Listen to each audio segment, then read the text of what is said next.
Nation, with 2020 coming to an end, I thought now would be a great time to compare and contrast what was great about it versus what really sucked in a new bit I call Heroes and Zeros. As contagions go, this one sucked and blew, and sometimes it sucked and blew at the same time. You've lived it. Nothing more needs to be said. It's a zero.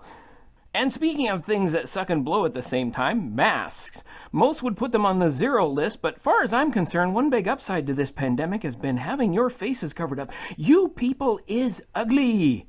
Toilet paper, flour, and yeast shortages hit first, but for those of us stuck outside, the lack of restaurant scraps has been hard to swallow because there hasn't been any. You all are taking those yummy things home and giving them to what? Your goldfish? Come on! Thankfully, pizza, you've always been there for me, particularly since that last phone I picked up after scaring off a guy had the Pizzaville app. Not a sponsor, by the way, although you might have been. Yum. Every cool show stopped suddenly in March, meaning most of us were left hanging without season finales. Seriously, by the time I find out what's going on with Iris West Allen, I'll have forgotten who Iris West Allen is. But then Stratford and the Globe London put all sorts of cool Shakespeare up, and I don't mind telling you how wonderful that is, considering it ain't easy for a bear to get into live theater. Even the in-the-park stuff comes with way too much pepper spray for my tastes. Anyone wearing a mask, social distancing, staying home, doing the right thing, it's heartwarming to see some of you actually acting like you're not the center of the universe.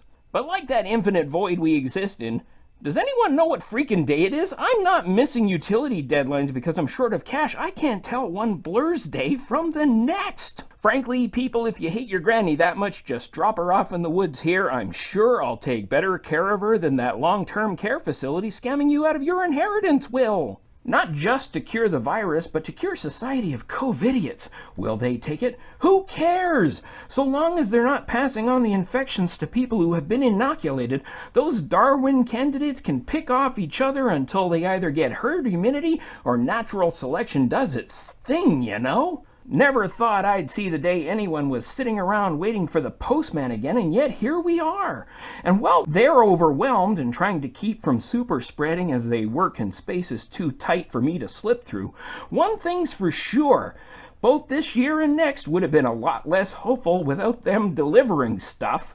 I'm specifically referring to the lights we're using and the batteries we'll need to keep them running. Nation, there are many reasons this idiot is a zero, but the biggest one is he, Mitch, and Lindsay are among the scat few who don't trust the mail. And obviously that's because they knew that when the post arrived, the electorate would have clearly marked it return to sender for Chubbo and whatever rodent he has on his head. Look, it's a lot harder to happen upon stuff we need out here when you people never leave the house. Sure, the raccoons are great at breaking and entering, but they mark that stuff up like a wartime black marketeer. No commute, no time wasted in traffic. You can mute the office idiots or drool over the ones you'd like to know better. But the best part of this service no one had ever heard of before 2020 is summed up in 2 words. Pants optional.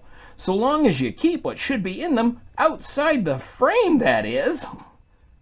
And that's my 2020 Heroes and Zeros.